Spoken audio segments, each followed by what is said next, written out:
This is Show Up as a Leader, a show from People Forward Network, helping you maximize your positive impact on the world by becoming your best, fully authentic self.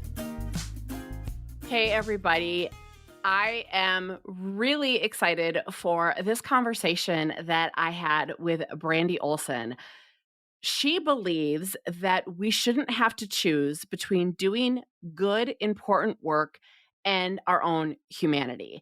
And she is such a dynamo. She has been working with nonprofits like Mayo Clinic. She's worked with universities. She's worked with startups. She's worked with Fortune 100 companies. She is a sought after speaker and best-selling author. She wrote a book called Real Flow. And more importantly, she's just full of really good insights and wisdoms. And there are things that I took away from this conversation. She talks a lot about managing our work in progress, meaning how much work can we actually take on any given time.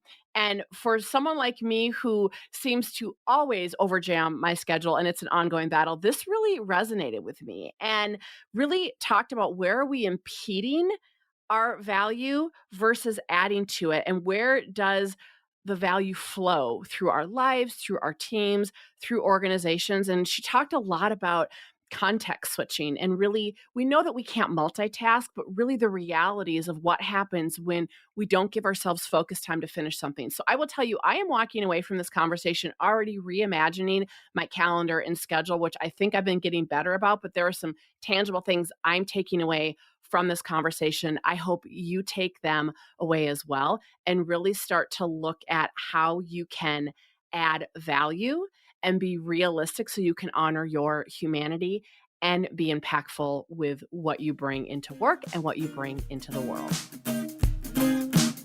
All right, Brandi, I know we have a lot to get to, so I just want to dive right in. One of the things that I know there's such synergy in our work is you are super passionate about helping leaders and teams get real work done, and specifically really designing work for humans. So can you tell us more about what that means? I am really passionate about that because I really believe that there is an abundance of important work to do. And if you are doing important work, the only place that that work will actually get done is in reality. And so we have to focus on how to design our organizations, how to choose our work, how to design our teams so that we can get the right work done in reality. And so often, so much of the way that we try to think about how we ought to get work done or how our organizations ought to be structured is based on some myth that just doesn't line up with how humans actually do work and how we work together and how we collaborate. So I'm really passionate about getting out of the fantasy and just right into reality and then going from there. Give an example of what is like a myth that, people tend to espouse to, and what's the reality? Ooh, gosh, there's so many. Okay, so the one that jumps to mind because I've been teaching about it a lot lately is the myth that you can take your organization and divide it up into lots of parts and teams that each do their very own thing. And the myth that if each team or each part of your organization is well optimized, is efficient, is doing their job, that somehow that will add back up to a whole. Which just isn't true for how it works because, for example, how your sales team operates. If your sales team is highly efficient and highly effective, they might be going through the roof with sales, but that might not match what your delivery team can keep pace with. So just because each department is doing its job doesn't mean that the whole is working. What's so interesting about that is I do see this a lot as well with organizations we work with, and we do a lot of team-based work, and everything always has to be in context. So we're always talking about what's the bigger context. To your point, like there's a lot of challenges and disruption and change going on in the world. We have to think about well-being. We have to think about just everything. And yes, we need each team to be functioning within the realm of that bigger context. So how do you help more that integrated approach so that we're all rowing in the same boat to serve a shared purpose, but we're doing it in a way that isn't trading off one for the other? So how do you do that with groups? I was just working with a organization yesterday on this. They're a biotherapies organization, and they in particular like move cells from donors all over the world to the labs that can turn those cells into treatments and get those to patients. And they are structured, have been structured in that very like compartmentalized way. And what we did, and what I recommend that any organization do, is kind of shift that structure on its side and start to look at how does value flow through your organization. And I conceptualize that kind of like a river. How do you go from a promise of value in your sales process to actually delivering on that so it gets to the customer and the people who are going to take the service and products you offer and get some sort of value out of that? And when we start to map that out and look at how that flows, we can start to see so many times the ways that our teams are designed, the ways that our departments are designed, impede that flow of value. Because the reality is, there's no value in just like mapping out your logistics path totally on its own or just having a plan. There's no value in each of those little tiny parts. You need them all together to actually get something useful to your customer, to your organization, to the people that you serve. And so when you start to look at how does value flow through your organization, you can start to see all the places that we slow it down or we do things that don't add a lot of value to ourselves or to our customers and the people that we serve. Starts to reveal what I think of as like that organizational ecosystem, which isn't just made up of its individual parts, it's made up of the whole. We all know that human beings, let's just be honest, we are messy species and we tend to have various levels of willingness and skills to adapt in a complex changing environment. And so I might be sitting in a team and be like, okay, I get this, and that, oh, there's some areas where our team isn't adding value. And now suddenly, rather than being excited about, oh, we can shift some things, I might go into self protection mode. I might go into a shame spiral. I might now cling really tightly because it feels very threatening to me to do things differently. So, how do you help care for that? Because that's a very real thing that's happening all over the place right now. I think it has to start with leaders, right? So if you're trying to make those changes as an individual in your organization, you can make grassroots progress, but it's going to be slow going and it's going to require so much more courage to try to influence that change because it is a whole ecosystem, right? So in my work, I work with leaders who are saying, okay, we got to do this differently. It's not working right.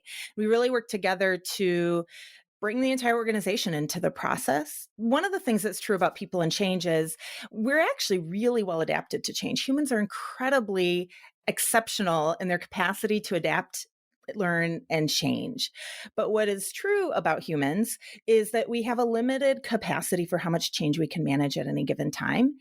And we tend to not want to engage in change that we view as threatening or self harming. And so, from a leadership perspective, whether that is showing up as a leader in your team or showing up as a leader as a manager of teams or showing up as the leader as the CEO of your entire organization, understanding and paying attention to how much change is in progress at any given time and what the goal is and how people perceive the goal is really important. Because if we're maxed out on change or we're maxed out on our capacity to even consider doing something new, we're going to be shut down and we're not going to even be able to engage with a different idea. The other thing that I think is really important when it comes to talking about change is really helping people come up out of their isolated goal and see the bigger picture. I find that when we start to look at first, how does value flow and who's that customer and what do they need from us and how do we serve them? People love understanding how their work connects to the outcome that they want to see. And when you start to make those connections, change becomes less threatening as something that like is happening to me and more empowering as what do we need to do together in order to get to that outcome. And I can understand and see how my work, my adaptation, my change contributes to that outcome that we're after. It reminds me of a quote from Peter Senge where he says, people don't resist change, they resist being changed. And I think that threat comes where we don't feel like we've had any say. And in all of our work, we regularly quote Margaret Wheatley, where she says, people only support what they've helped to create. And while it seems common sense, I feel like weekly I have these conversations with clients and leaders of, are you including the people who are going to be impacted by this change? And I think that in the last, 3 years, with all the turmoil that's gone on in our world, there has been so much change that has been imposed on us that we don't have a say in. But when so much feels out of our control, it has a cumulative effect, and then it starts to lead to stress and burnout. There was a stat earlier this year from, I can't remember the organization, but they said that Americans today can only absorb half as much change as they could in 2019. And if you think about all that's gone on. And so how do we help them do that? I'm a big believer of, using that vantage point. Like, okay, well, let's take a step back for a second. Fast forward to a month from now or 2 months from now where this is resolved. Or if someone's really stuck on the future and getting worried, can we zoom them into today? Well, what do we know today? So that vantage point shift is a really helpful thing, I think, to help manage anxiety, help manage change. But it's very present and real right now. And I think that people are looking for some ways to help themselves, but also help their teams and their organizations. They are, because I love a good Margaret Wheatley quote. And one of the other things that she says is that changes are ever present, constant companion. And that's part of reality. And so when it comes to just how do we do good work in reality, reality is change can come from directions and ways that we can't anticipate and we can't predict. The other reality is we're human. And so, as humans, we engage and respond to change in different ways. And how we do that is influenced by our values, by our culture, by our personal life experience. And we bring all of that to and how we navigate change.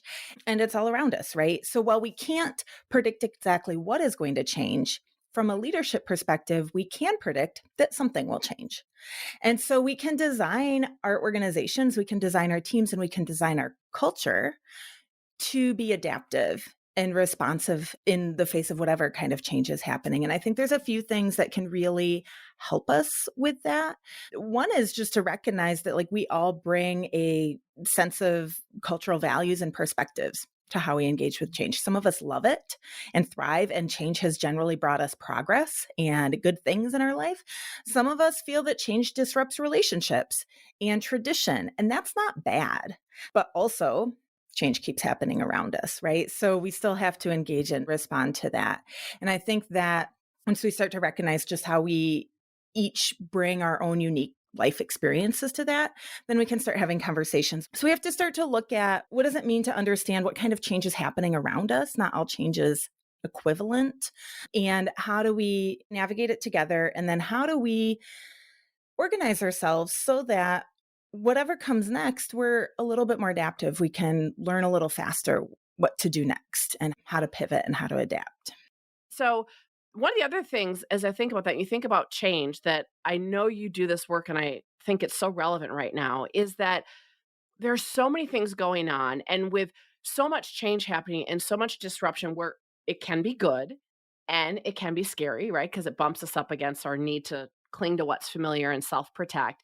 Is I've seen organizations that they have like 100 priorities or they have 10 major strategic initiatives. And I'm like, nobody can hold on to that. People cannot function when everything is considered both urgent and important. And so people are trying to do a gajillion things at once.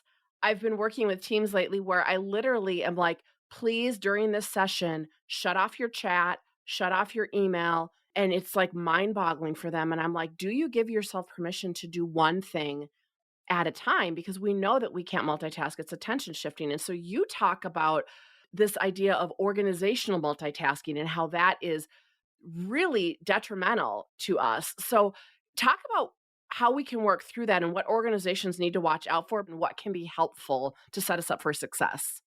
Every single organization, every single leader I've ever worked with struggles with the reality that there is an abundance of important work to do.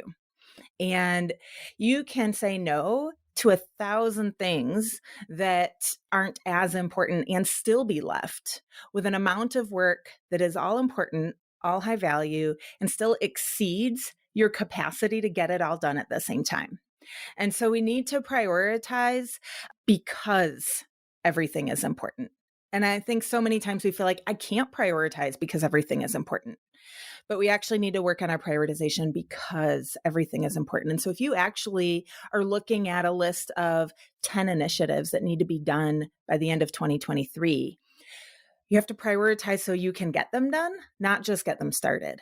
And that's really an important shift that we really look at. If we have to get it done, then we have to look at how we prioritize it and how we manage the amount of work we're pursuing at any given time. And I call that, I don't call it, like lots of people call this your work in progress limit. But here's where it becomes so important and why I think this is one of those other myths that just gets us in a cycle of working in really anti human and anti effective ways. And yet it has the appearance of being valuable. It's because of how people respond to and how humans respond to trying to do multiple things at the same time. And you mentioned it, right? We're not actually multitasking, we're context shifting and we're context switching. And what's happening in our brain is the part of our brain that manages context switching, which is about shifting our attention, shifting understanding of the rules that are applying to what we're doing. And the goal is it's an executive function task. And our brains can only do one executive function task at a time. Other executive function tasks are things like analysis, communication management, planning, creative thinking. These all fall under our category of executive function tasks. And our brain, every human brain, can only do one of those executive function tasks at a time. So if we present ourselves with multiple projects to get done at the same time or multiple tasks to complete while we're in a single meeting, our brain actually just forms a big long queue. And we grow a cognitive load and a cognitive line of tasks that just we have to carry with us. And it adds a cognitive load and weight and clutter to our brain. And why that's important is because research shows over and over again that if you're trying to do two things at the same time, you're likely spending about 40% of your mental energy just managing the switch between those things, just doing the context switching. And that leaves about 60% of your actual mental energy to do the work. If you're trying to do three things at the same time, you'll spend about 60% of your mental energy, which literally translates to the calories your brain is using and the amount of oxygen your brain is using. 60% of that will go to just managing the switch, which leaves you about 40% of your capacity to do the work that matters most. Understanding the problem, doing good analysis, running experiments, collaborating with other people, making a good decision. You have just such a small amount of that left. And how many of us would just find it so dreamy to only have three things that we're trying to make progress on at the same time? And what becomes really important about this and how this scales up to organizational multitasking is how we each manage our individual to-do list. Like, we should each figure that out. Some people say, well, I love having lots of things going on. That's great. But if you're working in an environment where you are forced to do that just to try to survive, then that's where the problem starts to come in. And I get really interested in what happens when you start to have an entire team or an entire team of teams or an entire organization. People are spending 40 to 60% of their brilliance, their expertise, their capacity, just context switching back and forth all day long. Talk about low value work. And so when we look at how that scales and we start to go back to that question of, well, how do you work more effectively? How do you get more done? How do you get more of the right things done? How do you create more value? How we spend our capacity and the context switching and the multitasking becomes really costly really quickly. And it creates a whole flood of organizational challenges and problems. And yet then we just continue on doing things the same way that we've always done them because everything's important and we have very little capacity to pause, reflect, and understand what's actually happening.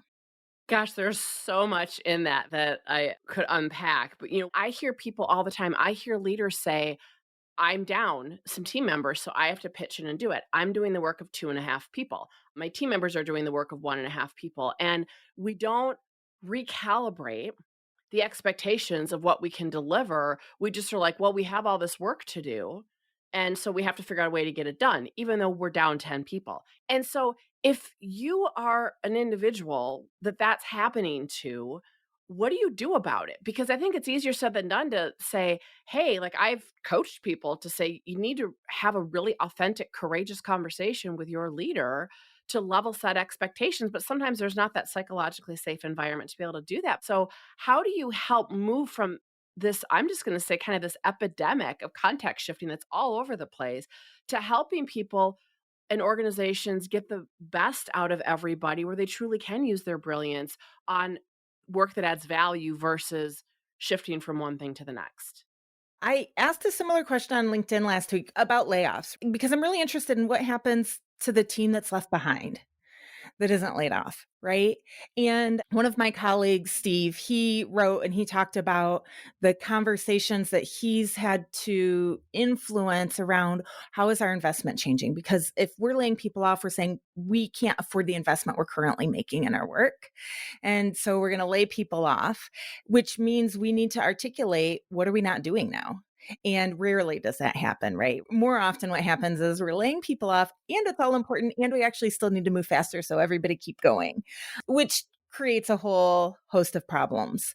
So, what I would say to like the individual who's on a team trying to figure out how to just stay afloat, quite literally, how to avoid drowning in all of that. I think it starts with understanding, at least for yourself, what that context switching looks like, and look at if I need to get these 5 things done by the end of the week, how can I structure my week to create enough focus to get something done and then move on to the next thing? One of the things that is a sign and symptom of a flooding organization that's really plagued by context switching is when you see everybody just having, 30-minute meetings nonstop, back to back, all day long with a variety of people, not because meeting for 30 minutes is bad, but because what they really needed was 2 hours of working together and they couldn't get that. So they do 30 minutes a week, once a week for a month, right?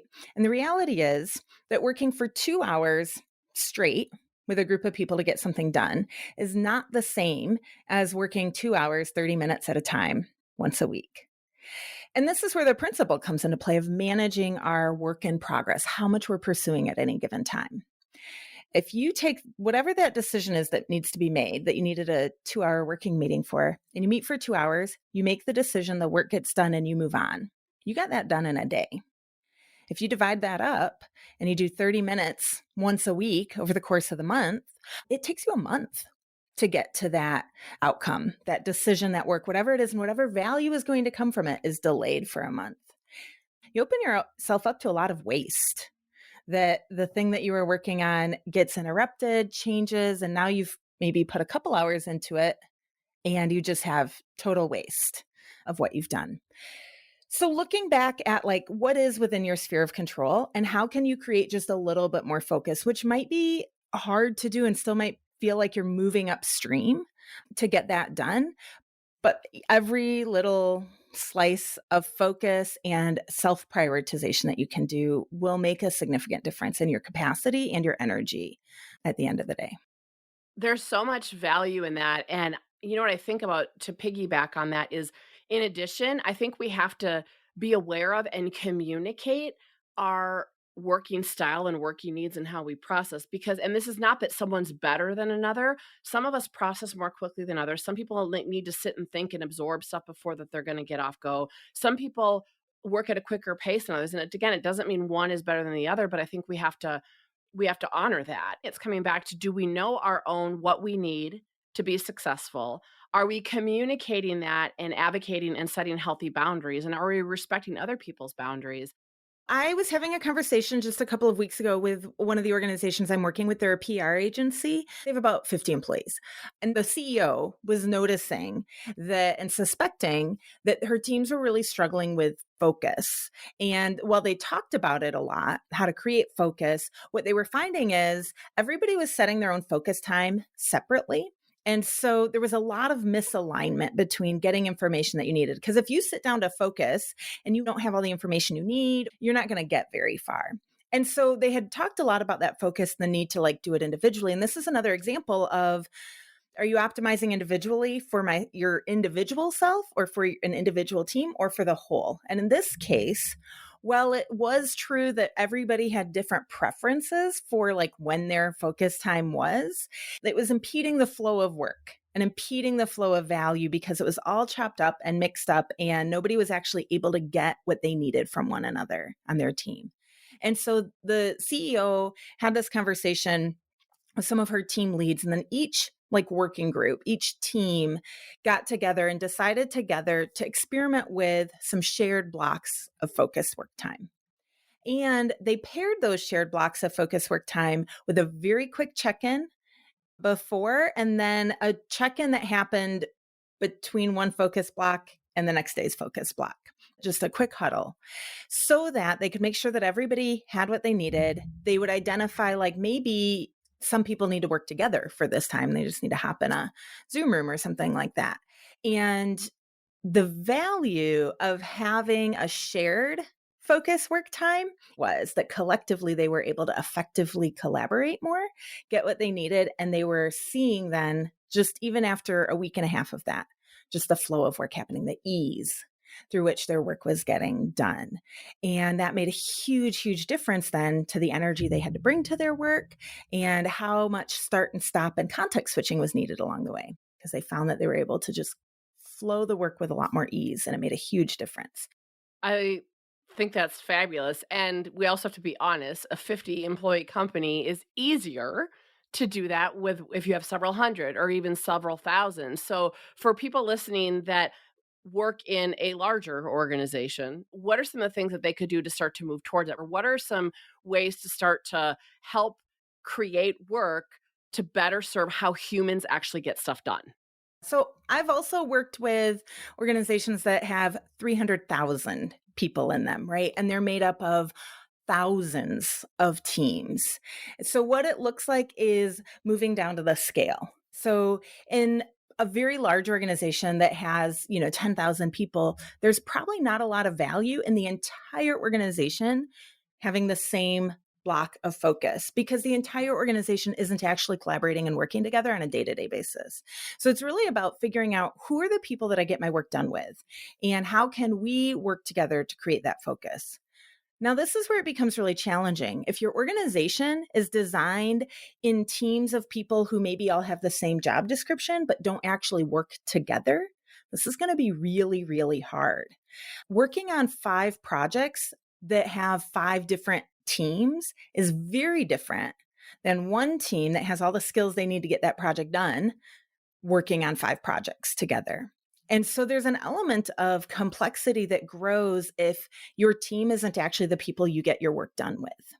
And that becomes really hard if the people you get your work done with are spread out. And I don't want to paint any sort of rosy picture that there's a magic pill to cure that, other than to come back to, if you're a leader of that division, if you're a leader of that organization, how you design your teams will either enable the flow of value across your organization, or it will impede and block the flow of value. If you do have your teams designed with people who have to work together to get their work done, then that idea of creating shared work time and shared focus scales, whether you have 1 team, 10 teams, 100 teams, or 5,000 teams. And I've seen it work in that way at all of those scales. But the key is you have to be able to have your boundary around your team be the people you actually need to work together with and collaborate with to get the work done.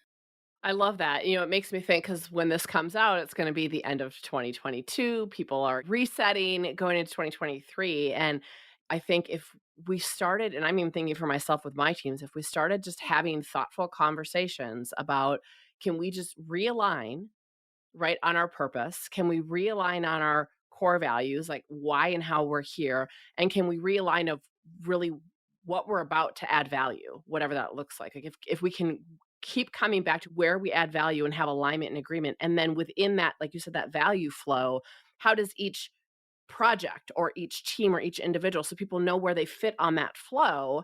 And then can we start to have more thoughtful conversations on a regular basis about, again, are we impeding it or are we adding to it and enhancing it? It gives us something to come back to that brings consistency and clarity to kind of recalibrate and reset. Is that fair to say? 100%. And a big part of that, I would say, if you're going to do that for your team, or if anyone else is listening, like, ooh, that sounds like a nice way to start 2023. What I would recommend is somehow making that visual, whether that is a whiteboard on your wall or a virtual whiteboard, but make it visual, starting with just like try to visualize that flow of value. What does it look like? How do the different steps along the way create value for your customer, create value for you? Start to see it. It's really hard to manage the flow of value through your organization if you can't see it. And if you don't know how that value flows, it's really hard to prioritize. I mean, if we come all the way back to that, but everything's important thing, everything's urgent, that could be true. And I actually find that like saying what's the most important thing to do is not a helpful question because it can all be important, right? That's like asking me to pick which kid I love the most. Can't do that, but I can pick which kid needs my attention next, right? And so thinking about when you can see that flow of value, you can then start to see, ooh, where is it really stuck? That's a place to focus. That needs to be solved for next. Doesn't mean the other things are less important, just means I need to focus here next. And when you see it, you see it. And when your whole team can see it, now you've got some shared language and some shared conversation. I love that shift. And what it makes me think of is in the organizational health work that we do, we talk about creating a rally cry. And it's more about, okay, for like this next month or whatever, what's like the one thing that is going to be most impactful right now to either add value, move the needle. So you're not saying most important. It's like, what's the one thing right now that's going to really be impactful that we want to focus on because we know we can't focus on five things at a time. It's not, it's more important. It's what needs attention now or what's the right order to help us get where we want to go, right? Sequential, like kind of like dominoes, like this one needs to come before this. They're equally important. And there's a sequence that we have to care for. And I think what you just described is really important. And it's the verb prioritization, right? And the one thing I tell my clients a lot is knowing your priorities is not the same as prioritization. Prioritization is a verb, which means that we have to rank order it. And I think when we start talking about the like first, second, third, fourth, we either think, well, that means fourth isn't important, or we think we're only going to get number one done. And if I have 10 things that I need to get done, I can't just get number one done. However, if as a team we're looking at that and we're saying, but if we could only get one thing done this week, what's the next thing that's going to add value to get done? It would be this. If we could get two things done this week, it would be these two things. If it's three things, that.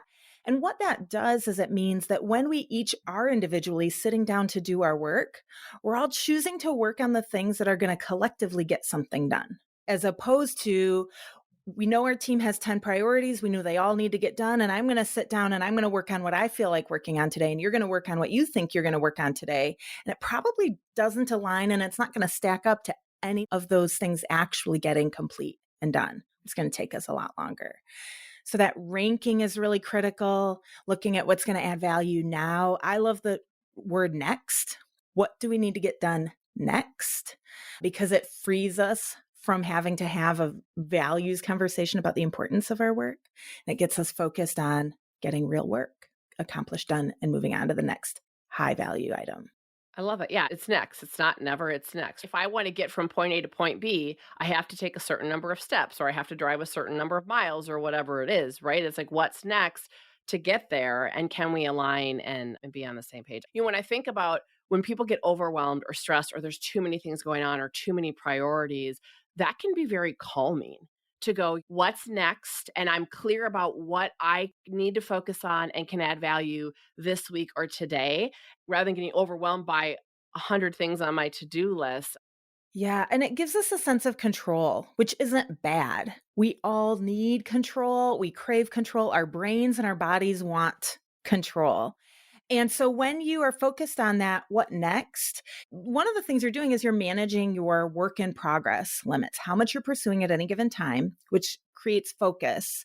And then when you've got room, you get something done. And now what's next? You get to look at that to-do list and you get to pull something in, which is an act of control. It's saying, what's the next most important thing now? At the beginning of the week, I might have thought it was A, and now I see that it's actually C. I'm going to pull C in and get it done. As opposed to what often happens was it's all just pushed into the queue.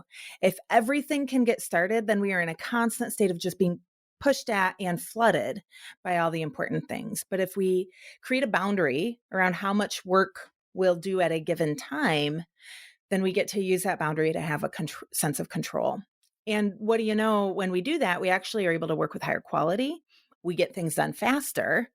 And over time, in most circumstances, you will get more done because you're not spending so much time context switching all the time and starting and stopping and trying to get it all done at the exact same time. Yeah, you're designing work for humans and how we actually function. Go figure. So, speaking of being human, I want to shift gears a little bit because, as you know, one of my focuses of this podcast as well is to normalize the messiness of being human. And what I've learned is that even if we're having a great day and we know that we're in flow, our humanity will get the best of us at times. And we all can get into this space where, and stress exacerbates it, where we tell ourselves these stories that keep us safe and small. And when we're in that space, we feel like we're the only one, but it's a common human experience. So, what I would love for you to share and be courageous, Brandy, is what is a self limiting story that you still tell yourself from time to time? And when it shows up, how do you deal with it and move beyond it so that you can still show up as a leader and maximize your positive impact around you? One of the stories that I've told myself for a really long time is that I'm not a writer and I'm certainly not an author. I'm not very good at writing. I'm a lot better at speaking. And about 6 or 7 years ago, I was working with a business coach at the time, and one of the things she said to me is, "You need to write a book." And my first thought was, "I'm not a writer. Like, that's not what I do."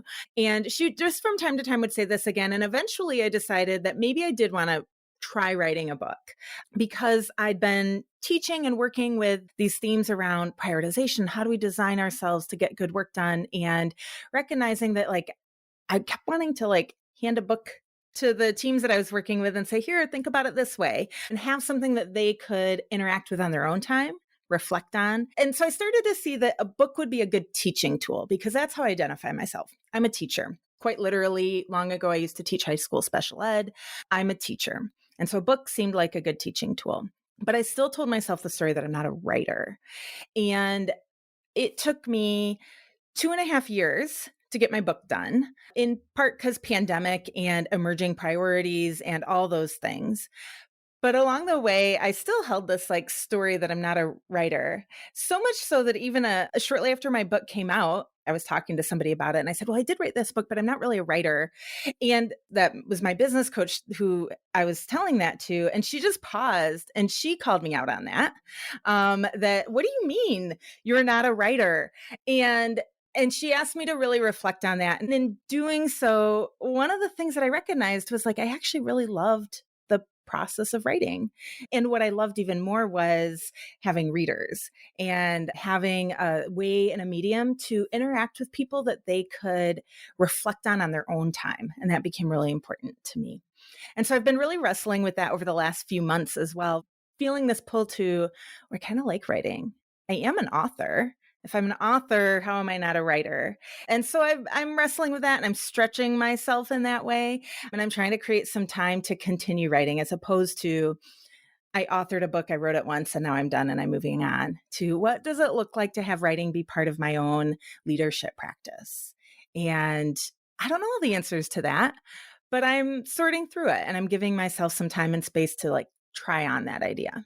I love that you're leaning in, and I love the idea of trying on because I think so many times if we're going to move past that self-limiting narrative, it can feel overwhelming to like just switch. We say, I'm going to try this on, or I'm just going to lean in for a little bit. So that's awesome. And I would say, yeah, your coach. Again, I'm sorry, but if you've written a book, you're a writer. But you can, or you could say, writing is part of my leadership practice, or whatnot. So I love that reframing. That's awesome. All right, are you ready for quick questions? I'm ready. Fill in the blank. Living authentically is. Oh my goodness, my brain doesn't move this quickly. Living authentically is telling the truth. When the world is presenting an opening, but you don't feel like showing up as a leader, what do you do? Go slower. Nice. Like that. Something people would be surprised to know about you. That I get really anxious when I'm with people. Really? Yeah, I get really anxious when I'm with people. Talk about a self-limiting story that I have overcome.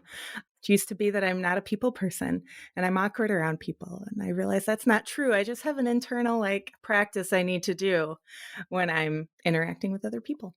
Would not have known that. So there you go. That is a surprise. Okay, what is your favorite go-to movie? My favorite go-to movie is really whatever my kids are into watching because I love hanging out with them. And so lately that has been Mitchell's versus the Machines. How about your go-to song? These days it's anything Brandi Carlisle. In these silent days, that's my jam. What is something you can't live without? And I say something lightly, it doesn't have to be a thing, but what's something you can't live without? My tea just brings me so much joy. Do you have a go-to flavor? It used to be called Evening in Missoula. I think Tea Source calls it Northern Lights now, but it's like minty and some lavender. And I like the smell of it just as much as I like the taste. What is something in your ordinary daily life that makes your heart happy? Snuggles with my kids at the end of the day and morning walks with my dog. Those are kind of the things that anchor the start and end of my day. Love it. Hold on to the snuggles while they last because there's a point where they don't want to snuggle anymore. And it's so sad. At least my puppies will snuggle with me, but yeah. And last but not least, for the quick questions, what are you grateful for right now? I am really grateful for conversations and the opportunity to have those and to really listen and understand how people are kind of processing what's around them. But the gift of a good conversation is just a joy. Source of connection, for sure, for sure.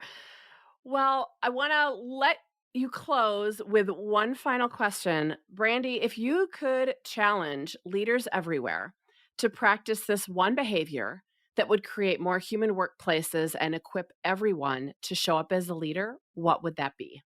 I would challenge everyone to pay attention to that idea of work in progress limits. How much can you do at one time while still feeling like a human?